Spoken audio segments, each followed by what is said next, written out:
The title of the whole project is a large one. It's Untitled. You'll have to assist me, Randy, in the future. I hope I've done that not too badly. We rise, Nipawe, Imichif. This project has been an opportunity for many people to come together in relation and activate material that was found here, students and multiple communities. So today, we welcome one moon. The project involves 13 moons that will be unveiled to you over the 13 moon cycle of 1 year. We welcome here Pimahewapisim, the migrating moon. It's the first of the 13, and right now it is a little bit lonely, but thankfully Florence and Evelyn have welcomed it here fully, so it should be safe with us. I'm very excited how this space will be changing. The space we're in right now is the foyer of the Snellgrove Gallery in the Murray Building at University of Saskatchewan. This site is part of the campus that you have full access to.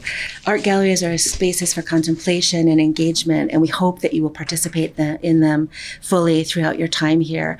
And we're going to continue to be bringing things to you from this space and others. Right now, I wanted to introduce one of our guiding principles, which is the concept of manatsehituin. This concept of manatsehituin is both a Cree and Michif phrase that embodies humility and speaks to the spirit of treaty. It's an invitation to walk alongside, to travel down a path, working together to realize goals and a vision that strengthen all cultures. The University of Saskatchewan Art Galleries embrace the teaching of manatsehituin and were drawn from the stories and songs of elders and traditional knowledge keepers. It was Dr. Jackie Ottman that gifted the teachings around manatsehituin to us that have been guiding the galleries in their affirmation and are central to the curatorial decisions and relationships that are manifested here in these stories. These stones were first brought here to Saskatchewan for servitude and utility. They've since been released in an act of reclamation and now bear multiple markers of time and contact. First, through the presence of other creatures that if you were close, you could see how they manifest in the face of these stones. But other creatures and matter, they continue to be evident in the stone. Eventually, after literally millions of years, these stones arrived here at USask, where the footsteps of many students and scholars of the Western Academy eroded their forced rigid edges into gentle curves that refused utility. And located here now in this transitional space from the outside to the inside, from the bowl to the gallery, the lecture hall, the studios, the stones now act as sentinels. They offer an invitation to engage. They activate the let us of manatsehituin. They become the invitation to engage in respectful relations.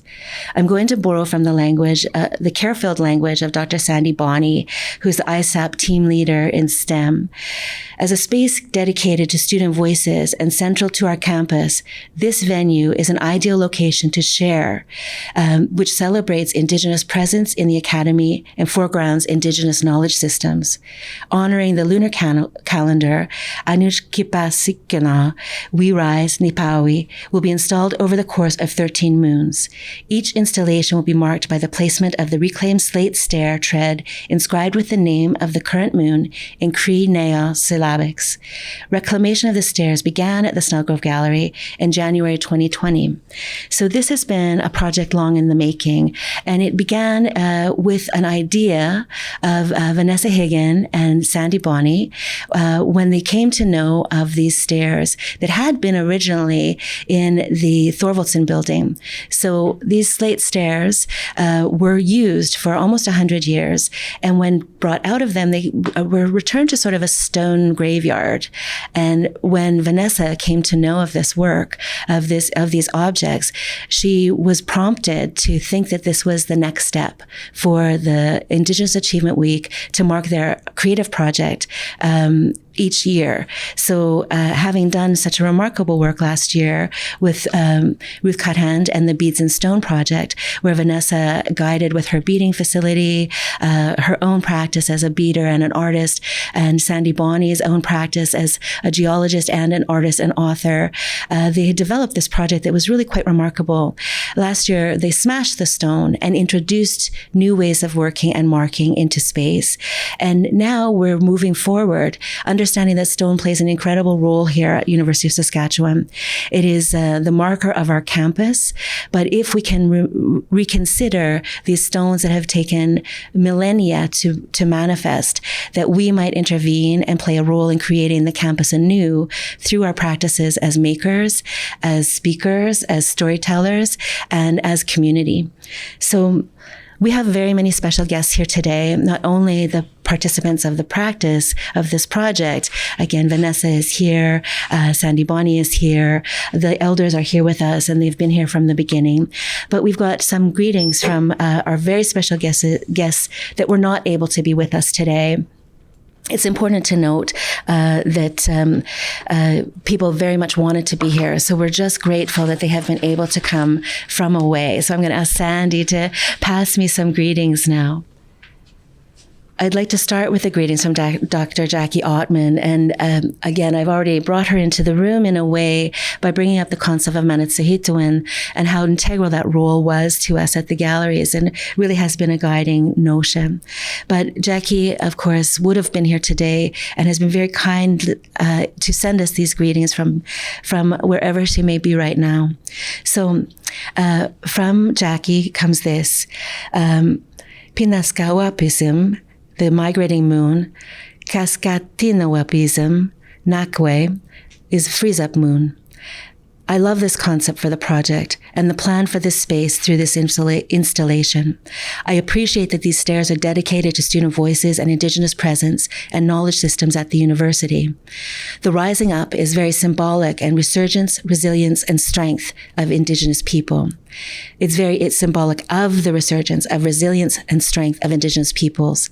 We have been steadfastly and persistently present, and this installation communicates our visibility in such a beautiful and powerful way. Gitchi Miigwech for all the work that has been done to realize this day and make real this installation. Kikawapamin Minawa, Jackie.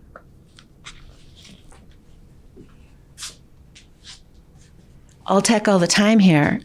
And this is from our new Vice Dean Indigenous, Angela Jaime, and it's been my pleasure to meet her quite recently. And we met through this project. So I'm grateful to Vanessa Higgins for bringing her to us and guiding us through this protocol as well. From Angela Jaime, we hear my statement for the blessing. Thank you, Elders Florence and Evelyn, for your guidance and support towards this project and everything your office does. Thank you, Vanessa, Lyndon, and Sandy, for your vision and determination on seeing this through. Thank you, Jake, for supporting and facilitating the workspace and gallery. Well done, team. It's very weird to read things like that from another person. Yes. Okay. Thank you. We have other wishes, and again, I'm sorry to be ventriloquizing for such important people, and I'm grateful for them trusting us to deliver this information. We've received a message from, I guess the phones are easier than the papers. Who knew? We've also received an important message from Dean Peter Bonham-Smith, who has been really germinal in supporting the galleries in our transition to becoming more fully representational and legitimately community spaces. And that push from her has been very well received and has allowed us to create these relations. So from Dean Peter Bonham-Smith is, it's wonderful to see this exciting art project begin the next stage of its life on campus. The creation of this work has been a true collaboration that shows the very best of what the College of Art and Science represents. Artwork has power. Hi to that. These stone steps will be a reminder of the path we must follow towards mutual respect and understanding, and a signal to our Indigenous colleagues that this campus is a place where they belong. I'd like to make very clear that this is a message to our students that you are welcome here, you are present here already, and we can't wait to have you back.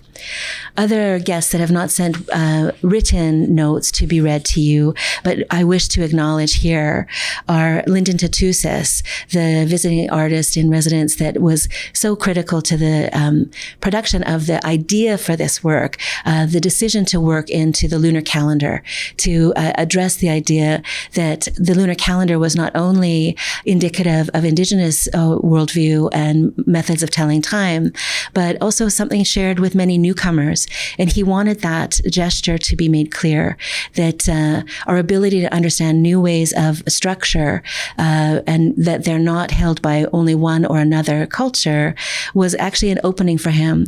And I think he really was considering the idea of the mutual respect, that if we could remove ourselves from colonial notions of time, we might be open to shifting our relations into a way to move healthily forward. I'd also like to acknowledge Rob Innes, the department head in Indigenous Studies. We've already welcomed Jackie Ottman, Peter Bonham-Smith, Angela Jaime. I'd also like to thank Dirk de Boer. Dirk was the acting Vice Dean Indigenous last year when I first began this opportunity to work with this community and was introduced by Vanessa and Sandy to him.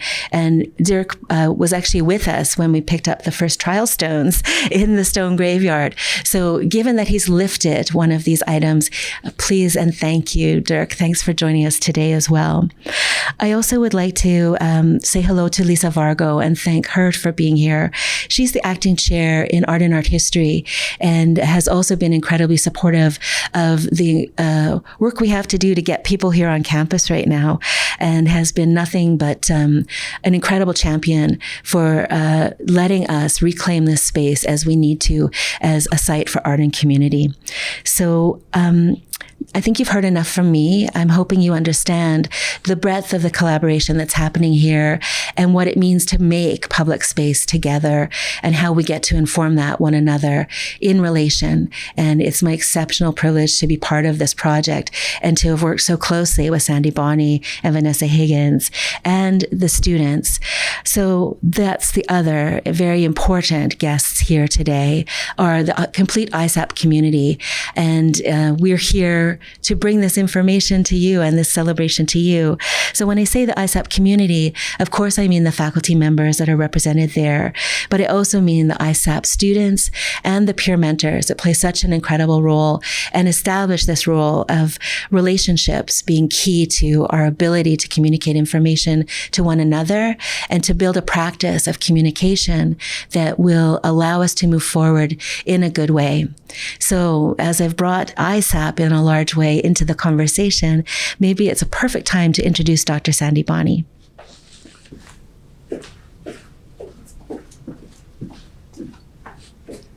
There I am. Hello.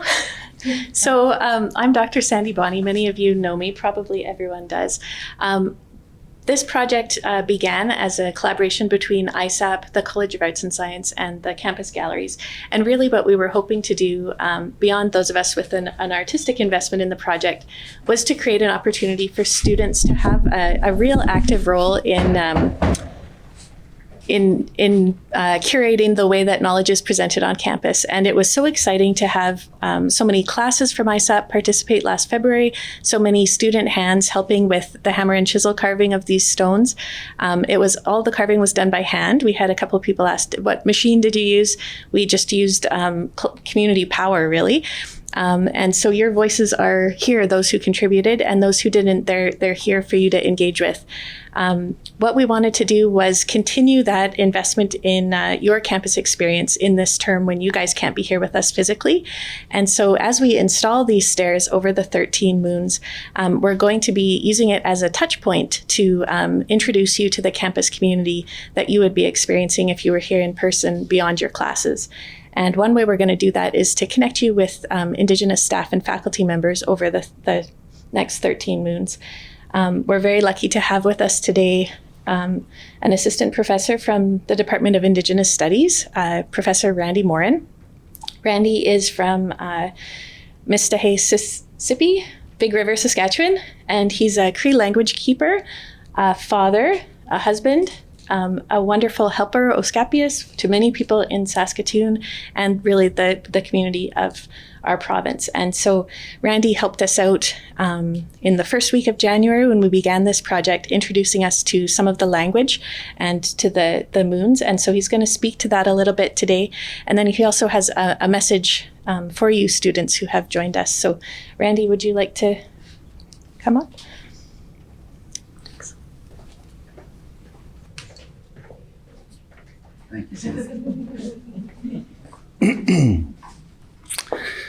Tansikahkio kita tamskat nawau Randy Moore ni nisigason mstaisi piuhtian nia maga Saskatoon minahtigok nawigin migwats anotskagiskak nanas kumauksimantu kutakiskaw imigwach isawimgwach kutakiskaw nanas kutin nanas kumamina gigawin nawaski minananas kumago kihtiayak Florence iko Evelyn iko nanas kumaw kahkiot kapietos kitsik Sandy, Vanessa, Jackie, Lyndon, kahkiot kapietos katahik awak sinapiwasni wow imstihtak sito iko get zahkapihigana no guk syllabics iko nanas kuman mina notsut tagayak nikotosik kihtse te pahamatuena ski iko pihtogas sanak minut taga wikitsik I want to acknowledge that protocol has been followed,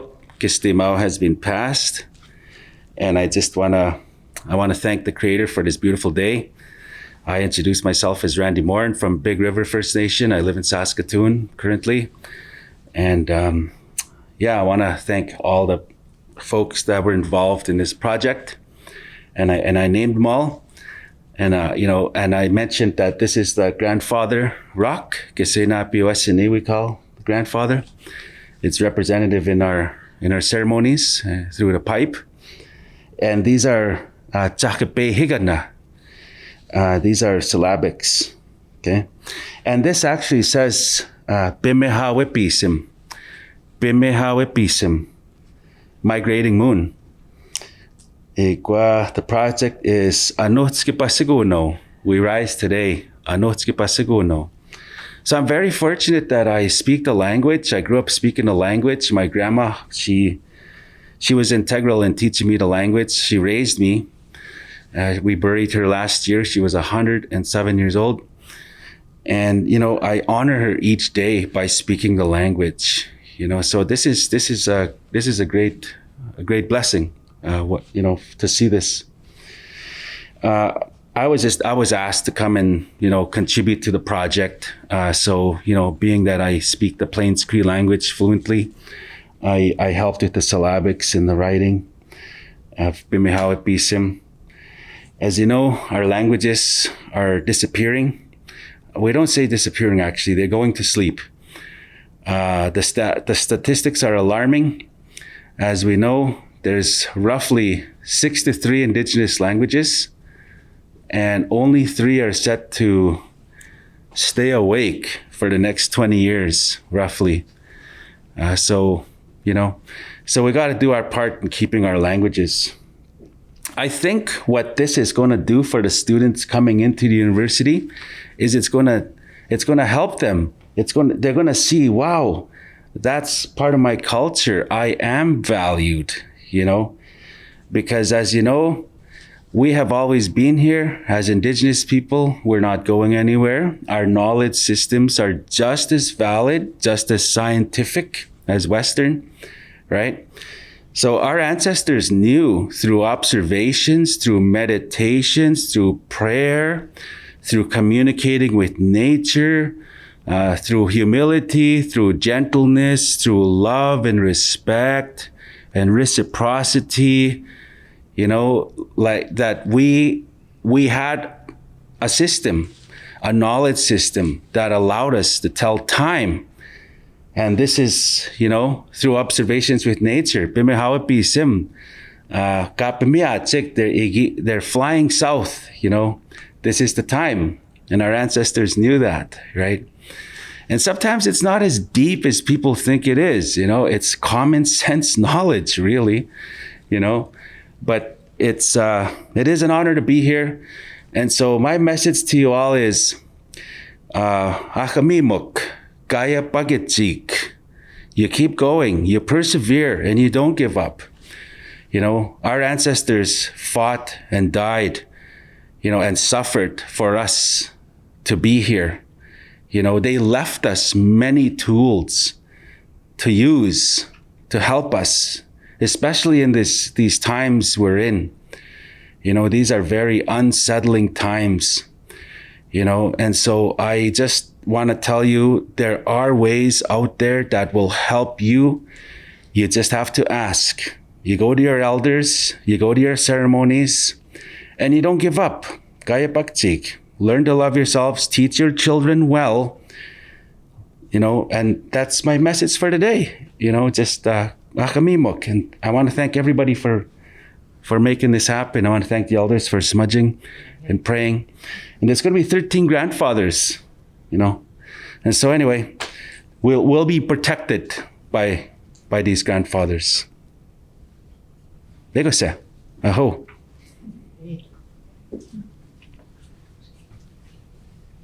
Thank you so much.